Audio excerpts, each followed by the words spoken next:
ప్రభునందు ప్రియమైన విశ్వవాణి సజీవ దర్శనం వీక్షకులకు ప్రభు అయిన యేసుక్రీస్తు వారి ఘనమైన నామములో శుభములు. ప్రియమైన దేవుని బిడ్డలారా, మనము గత కార్యక్రమాల్లో అబ్రాహాము జీవితంలో ఆయన కట్టిన బలిపీఠాల గురించి మనము మాట్లాడుకుంటూ వచ్చాం. మొట్టమొదటిగా ఆయనను దర్శించినప్పుడు ప్రత్యక్ష బలిపీఠము కట్టాడు. రెండవదిగా ఆయన కొంత కలవరము అయోమయ పరిస్థితుల్లో ఉన్నప్పుడు ప్రార్థన బలిపీఠాన్ని కట్టాడు. ఆ తర్వాత మూడవ బలిపీఠంగా ఆయన లోతును విడిచిన తర్వాత స్వయాన దేవుడే ఆయన యొద్దకు వచ్చి ఏ దిక్కుకు వెళ్ళినా నేను నిన్ను దీవిస్తాను అని వాగ్దానం పొందుకున్న తర్వాత అబ్రాహాము చేసిన పని ఏమిటనంటే మూడవ బలిపీఠంగా ఆశీర్వాద బలిపీఠాన్ని ఆయన నిర్మించాడు. ఈరోజు నాలుగవ బలిపీఠాన్ని మనం ధ్యానించుకోబోతున్నాం. తలలు వంచినట్లయితే ప్రార్థన చేసుకుందాం. మమ్ములను మిక్కిలిగా ప్రేమించిన మా ప్రేమగల పరలోకపు తండ్రి, పరిశుద్ధుడైన దేవ, మహిమగల రాజా, నీకే స్తోత్రము నాయన. తండ్రి, అనునిత్యము నీ వాక్యం ద్వారా మాతో మాట్లాడే దేవుడు నాయన. మాట్లాడే మనిషికి మాట్లాడే దేవుడుగా నీవు ఉంటున్నావు. ప్రతి ఒక్కరము ఏదో ఒక పరిస్థితుల్లో కృషించిపోయేటువంటి పరిస్థితుల్లోనే మేము ఉన్నాం ప్రభువా. మమ్మల్ని తృప్తిపరుస్తున్న విధానం కొరకై నీకు స్తోత్రం నాయన. ఈరోజు అబ్రాహాము యొక్క నాలుగవ బలిపీఠం గురించి మాట్లాడుకుంటూ ఉండగా నీ మాటల చేత మమ్మల్ని బలపరచండి నాయన. నీకే మహిమ, నీకే ఘనత, నీకే ప్రభావాలు చెల్లిస్తూ నజరీయుడు జీవాధిపతి అయిన యేసయ్య నామములోనే ప్రార్థించి అడిగి వేడుకుంటున్నాము తండ్రి, ఆమేన్. ప్రియమైన దేవుని బిడ్డలారా, ఈరోజు ప్రత్యేకంగా ఆదికాండము 17వ అధ్యాయము 5వ వచనంలో మనము ఆ వచనాన్ని చూసినట్లయితే, మరియు ఇక మీదట నీ పేరు అబ్రాము అనబడదు, నిన్ను అనేక జనములకు తండ్రినిగా నియమించితిని గనుక నీ పేరు అబ్రహాము అనబడును. ప్రియమైన దేవుని బిడ్డలారా, దేవుని యొక్క మహాకృపను బట్టి, ఆయన ఉన్నతమైన ఉద్దేశాలను బట్టి అబ్రాహాము జీవితంలో మనం గమనించినట్లయితే దేవుడే స్వయాన ఆయన దగ్గరికి వచ్చి ఆయనను ఆశీర్వదించడం, అంతేకాకుండా ఆయనకు వాగ్దానం ఇచ్చి వాగ్దాన ప్రకారంగా ఆయన అనేకమైనటువంటి విషయాలను నెరవేర్పులోనికి తీసుకొచ్చాడు. మనం ఎప్పుడైనా దీవింపబడతాము అంటే ఆయన మాట విన్నప్పుడు. అదే విషయాలను మనము గతంలో మనం ధ్యానిస్తూ వచ్చాం. అబ్రాహాము తన జీవితంలో ఆయన దృష్టి అంతా దేవునిపైనే ఉండేది. దేవుడు ఏం చెప్తే అది చేయటానికి ఇష్టపడినటువంటి వ్యక్తి అబ్రాహాము. ఇందాక చదువుకున్న వచన భాగాన్ని మనం గమనిస్తే, అబ్రాహాముగా ఉన్నటువంటి ఆయనని ఈరోజు ఆయన పేరు మార్చి, ఇక మీదట నీ పేరు నిన్ను అనేక జనములకు తండ్రినిగా నియమించితిని గనుక నీ పేరు అబ్రహాము అనబడును అంటున్నాడు. అబ్రహాము అనగా అనేక జనములకు తండ్రి అనేది ఇక్కడ అర్థం చేసుకోవాలి. ప్రియమైన దేవుని బిడ్డలారా, ఆ తర్వాత మనం గమనించినట్లయితే 15వ వచనంలో, మరియు దేవుడు నీ భార్య అయిన షారాయి పేరు షారాయి అనవద్దు, ఏలే అనగా ఆమె పేరు షారా. ఇక్కడ ఫుట్ నోట్ లో ఉంటుంది, షారా అనగా రాజకుమారి అని ఇక్కడ దాని అర్థం ఇస్తున్నాడు. ప్రియమైన దేవుని బిడ్డలారా, అబ్రహాము జీవితంలో ఒక శ్రేష్టమైనటువంటి అనుభూతి, ఏమి లేని సమయంలో, లేకుంటే ఎటువంటి ఆధారం లేనటువంటి పరిస్థితుల్లో నువ్వు అనేక జనములకు తండ్రి అని పిలువబడుతుండగా దేవుని యొక్క మహాకృపను బట్టి ఆ వాగ్దానం అక్షరాల ఆయన పట్ల నెరవేర్చబడింది. వాగ్దాన పుత్రుని ఇచ్చాడు. అయితే ఇచ్చినటువంటి దేవుడు అబ్రాహాము యొక్క జీవితంలో ప్రపంచానికే ఆశీర్వాదకరంగా ఉండేలాగా ఆయన అబ్రాహామును పరిశోధించడం మొదలుపెట్టాడు. చూడండి, ఆదికాండము 22వ అధ్యాయము 1వ వచనాన్ని మనం గమనించినట్లయితే, ఆ సంగతులు జరిగిన తర్వాత దేవుడు అబ్రహామును పరిశోధించెను. ఇక్కడ మనం గమనించినట్లయితే దేవుడు మన జీవితంలో ఒక కార్యాన్ని చేయాలి అని అనుకుంటే ఆయన శోధించేవాడు కాదు. శోధన అనేది అపవాది అయినటువంటి సాతాను నుండి వస్తుంటుంది. కానీ దేవుడు ఎప్పుడైతే మనల్ని ఒక మెట్టు పైకి తీసుకెళ్లాలనుకుంటాడో, ఎప్పుడైతే మనల్ని ఆశీర్వదించాలని ఆయన ఉద్దేశం కలిగి ఉంటాడో ఒకటి మాత్రం ఖచ్చితంగా చేస్తాడు. అదేమిటి అనంటే ఆయన పరిశోధించేవాడుగా ఉంటున్నాడు. ఈరోజు మనం గమనించినట్లయితే నీట్ ఎగ్జామ్ రాసే వాళ్ళు ఆ యొక్క పరీక్ష రాస్తూ ఉన్నారు. ఆ పరీక్ష గతంలో ఆ పరీక్ష రాసినప్పుడు పేపర్ లీక్ అయిందని లేకపోతే ఇంకొక నెపం వచ్చేసి చివరికి ఆ పరీక్షనే రద్దు చేసి మరొక పరీక్షను కండక్ట్ చేశారు. ఉద్దేశం ఏమిటి?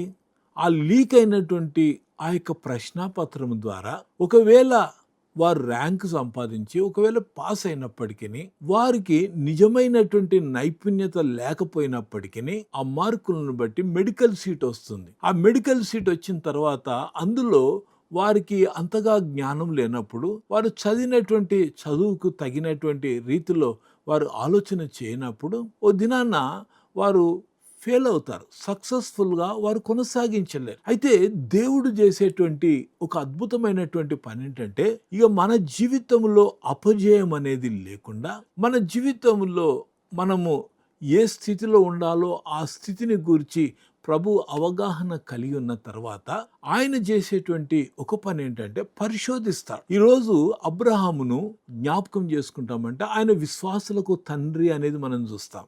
మత్తయి సువార్త 1వ అధ్యాయంలో కూడా వంశావళి పట్టికను చూసినప్పుడు అబ్రహాం పేరే అక్కడ మొదట వస్తుంది. అంటే విశ్వాసులకు తండ్రిగా ఉన్నాడు గనుక ఆ విశ్వాసాన్ని బట్టి ఈరోజు క్రొత్త నిబంధనలో ఆయన పేరుతోనే ఈ యొక్క నూతన నిబంధన ఆరంభమైనట్లుగా మనం చూస్తూ ఉంటాం. ప్రియమైన దేవుని బిడ్డలారా, ఇక్కడ పరిశోధిస్తూ ఎలాంటి పరిశోధన దేవుడు చేస్తున్నాడు ఆయన పట్ల అనంటే ఆదికాండము 22వ అధ్యాయము 1వ వచనంలో 2వ భాగాన్ని చూస్తే ఎట్లనగా ఆయన అబ్రహమా అని పిలువగా అతడు చిత్తము ప్రభువా నేను 2వ వచనంలో అంటున్నాడు. అప్పుడు ఆయన నీకొక్కడైయున్న నీ కుమారుని అనగా నీవు ప్రేమించు ఇస్సాకును తీసుకొని మోరియా దేశమునకు వెళ్ళి అక్కడ నేను నీతో చెప్పబోవు పర్వతములలో ఒకదాని మీద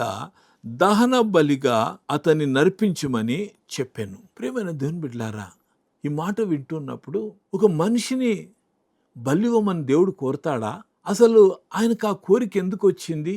ఎందుకు ఆయన ఈ రీతిగా అడుగుతున్నాడు అనేటువంటి సంశయాలు ఆలోచనలు మనకు వస్తాయి. కానీ ఆయన బలిని కోరువాడు కాదు. అందుకే దావీదు అంటాడు, విరిగి నలిగినటువంటి హృదయము నీకు ఇష్టమైన బలి అంటాడు. అంటే పశ్చాత్తాపంతో విరిగి నలిగినటువంటి తగ్గింపుతో కూడినటువంటి ఆ జీవితము ఆయనకి ఇష్టమైనటువంటి బలి. కానీ ఇక్కడ ఈ విధంగా కోరడం ఏంటి అనేటువంటి ఆలోచన మనకు రావచ్చు. ప్రియమైన దేవుని బిడ్డలారా, దేవుడు పరిశోధించేటువంటి సమయంలో ఆయన పరిశోధించేటువంటి విధానము ఆయన యొక్క ఉన్నతమైనటువంటి సంకల్పాన్ని మనం ఎరగటానికే ఈ యొక్క అధ్యాయం మన కొరకే వ్రాయబడింది. ఒక ఉన్నతమైనటువంటి స్థానానికి ప్రపంచంలోనే అబ్రహాం యొక్క సంతానాన్ని ఉన్నతంగా ఆశీర్వదించడానికి వారిపైన ఎవరు కూడా విజయం పొందనటువంటి ఆ ఉన్నతమైనటువంటి స్థానం ఇవ్వడానికి అబ్రహామును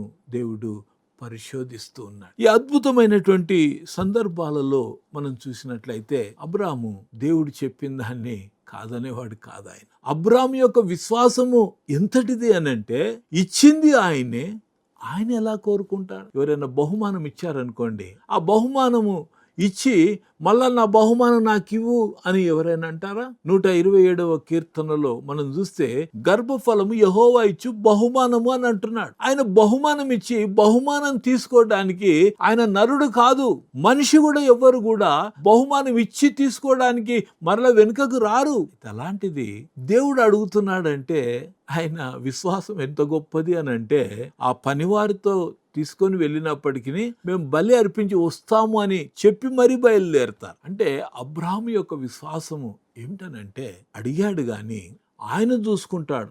నా పనేంది, చెప్పినది నేను చేయాలా. చాలాసార్లు మనం చెప్పింది మనం చేసినట్లయితే ప్రియమైన దేవుని బిడ్డలారా అద్భుతమైనటువంటి కార్యాలను మన జీవితంలో చూస్తాం. మన జీవితంలో అది కఠినతరమైన పరిస్థితే కావచ్చు, లేకుంటే ఇది నేను చేయలేను అన్నటువంటి పరిస్థితులే కావచ్చు. కానీ దేవుడు చెప్పినప్పుడు వాటన్నిటినీ వదిలిపెట్టుకొని బయలుదేరినటువంటి అబ్రాహాము జీవితంలో ఇది చివరి పరీక్ష ఉంటుందేమో. అంటే దాని అర్థం ఏంటంటే ఇంకా ఇది పాస్ అయ్యాడు అంటే ఇక అబ్రాహామునకు ఇంకా అడ్డు అనేది లేదు. ప్రియమైన దేవుని బిడ్డలారా, అబ్రాహాముకు మాత్రమే కాదు, అబ్రాహాము తర్వాత ఆయన సంతానానికి దేవుడు ఇవ్వబోయే ఆశీర్వాదాల విషయంలో మనం ఆలోచన చేస్తే తిరుగులేని వారుగా ప్రపంచంలోనే తలమానికంగా ఉండేటువంటి ఆ యొక్క సంతానాన్ని దేవుడు దీవిస్తాననేటువంటి వాగ్దానం ఇచ్చాడు. అందుకే మనం గమనించినట్లయితే 9వ వచనంలో మనం చూస్తే, అలాగూ వారిద్దరు కూడి వెళ్ళి దేవుడు అతనితో చెప్పిన చోటికి వచ్చినప్పుడు అబ్రహాము అక్కడ బలిపీఠము కట్టి కట్టెలు చక్కగా పేర్చి తన కుమారుడగు ఇస్సాకును బంధించి ఆ పీఠం పైనున్న కట్టెల మీద ఉంచెను అని అంటున్నాడు. ప్రియమైన దేవుని బిడ్డలారా, అంతకు ముందే వారి యొక్క సంభాషణలో తండ్రి కొడుకులు మాట్లాడుకుంటున్నారు. నాన్న, కట్టెలు తీసుకున్నాం, నిప్పు తీసుకున్నాం, కానీ బలి పశువు ఏది అంటే అని అడిగినప్పుడు అబ్రాహాము, నా కుమారుడా, దేవుడే దహన బలికి గొర్రె పిల్లను చూచుకొనునని చెప్పాను. ఇప్పుడు జరిగింది ఏంటంటే, ఇవాళ గొర్రెపిల్ల అక్కడ లేదు, కానీ అబ్రాహాము తన కుమారుణ్ణి ఆ బలిపీఠం పైన పడుకోబెట్టి ఆయనకు బలి అర్పించడానికి సిద్ధపరిచాడు. ఏది గొర్రెపిల్ల అంటే, గొర్రెపిల్ల లేకుండానే తన కుమారుడైనటువంటి ఇస్సాకుని గొర్రెపిల్లగా ఆయనను వధించి మరి బలి అర్పించటానికి దేవుడు ఏర్పాటు చేశాడు. ఏమైనా దేవుని బిడ్డలారా, దేవుని యొక్క కార్యాలు ఆశ్చర్యములు. అందుకే ఇక్కడ గమనించినట్లయితే 10వ వచనంలో చూస్తాము, అప్పుడు అబ్రహాము తన కుమారుని వధించుటకు తన చెయ్యి చాపి కత్తి పట్టుకొనగా యెహోవా దూత పరలోకము నుండి అబ్రహామా అబ్రహామా అని అతని పిలిచాను. అందుకు అతడు, చిత్తము ప్రభువా నేను. ప్రేమైన దేవుని బిడ్డ, ఈరోజు అబ్రహాం యొక్క జీవితాన్ని ఆలోచన చేసినట్లయితే తన కుమారుణ్ణి వధించటానికి సిద్ధపడ్డాడు. అప్పుడు ఒక స్వరము ఏమిటంటే, అబ్రహమా అబ్రహమా. దేవుడు కూడా ఆత్రపడిపోయాడు. నేను మాట్లాడకుంటే వేసేస్తాడు, కుమారుని చంపేస్తాడు, ఆగాగు అనేసి ఆయనకు చెప్పి ఆయన అంటాడు, ఆ చిన్నవాని మీద చెయ్యి వేయకు, అతని నేమియో చేయకుము, నీకు ఒక్కడై ఉన్న నీ కుమారుని నాకు వెనుతీయలేదు గనుక నీవు దేవునికి భయపడు వాడవని ఇందువలన నాకు కనబడుచున్నదనెను. 13వ వచనం, అప్పుడు అబ్రహాము కన్నులెత్తి చూడగా పొదలో కొమ్ములు తగులుకొని ఉన్న ఒక పొట్టేలు వెనుక తట్టున కనబడెను. అబ్రహాము వెళ్లి ఆ పొట్టేలును పట్టుకొని తన కుమారునికి మారుగా పెట్టి దహన బలిగా అర్పించెను. తర్వాత 14వ వచనంలో చూస్తే, అబ్రహాము ఆ చోటికి యెహోవా ఈరే అని పేరు పెట్టెను. అంటే యెహోవా చూసుకొనును అని పేరు పెట్టాడంట. ప్రియమైన దేవుని బిడ్డలారా, ఈరోజు అబ్రహాం యొక్క జీవితంలో ఈ బలిపీఠానికి ఏ పేరు పెట్టాలి అనేది ఆలోచన చేస్తే అబ్రహాం యొక్క సమర్పణ జీవితం మనకి ఇక్కడ గుర్తొస్తుంది. ఆయన దేవునికి సమర్పించుకున్నాడు, దేవునికి లోబడ్డాడు గనుక ఈ యొక్క బలిపీఠం పేరు సమర్పణ బలిపీఠం. అంటే అబ్రహాము దేనికైనా వెనుకాడడు అనేది దేవునికి అర్థమైపోయింది. ఈ ప్రక్రియ ద్వారానే అర్థమైపోయిందా అని అంటే, ఆయనకు తెలుసు అబ్రాహాము చేయగలడని తెలుసు, ఆయన చేయబోతున్నది తెలుసు. కానీ ఈ రోజు ఉన్నటువంటి మన జీవితంలో మన విశ్వాసానికి కూడా ఒక పరీక్షగా మన ముందు ఇలాంటి పరిస్థితులు ఆయన తీసుకొచ్చినప్పుడు మనకు నేర్పటానికి అబ్రహాము జీవితం ద్వారా మనతో మాట్లాడుతున్నాడు. ప్రియమైన దేవుని బిడ్డలారా, ఈరోజు ప్రభువు మాట్లాడే విధానం ఒక్కొక్కరి జీవితాన్ని మన ముందు ఉంచి, జయాపజయాలు అన్నింటిని మన ముందు పెట్టి, వారి యొక్క పొరపాట్లను మన ముందు పెట్టి ఎలా సరిచేయబడ్డారు, ఇలాంటివి చాలా సంగతులు మనం నేర్చుకోవటానికి దేవుడు ఒక్కొక్కరి జీవితాలను ఇందులో ఉంచి మనతో మాట్లాడుతున్నాడు. ఈ యొక్క అబ్రహాము యొక్క వంశాన్ని, లేకుంటే ఇశ్రాయేలీయులను, లేకుంటే ఆయన స్వారూప్యంలో నిర్మింపబడినటువంటి మనల్నందరినీ రక్షించటానికి దేవాతి దేవుడే, సృష్టికర్త అయినటువంటి దేవుడే నీ కొరకు నా కొరకు శరీరధారిగా ఈ భూమి మీదకి వచ్చాడు. ప్రియమైన దేవుని బిడ్డ, ఈరోజు మనం నూతన జన్మ అనుభవంలోనికి వచ్చి క్రొత్త జన్మ అనుభవం ద్వారా జీవితాంతం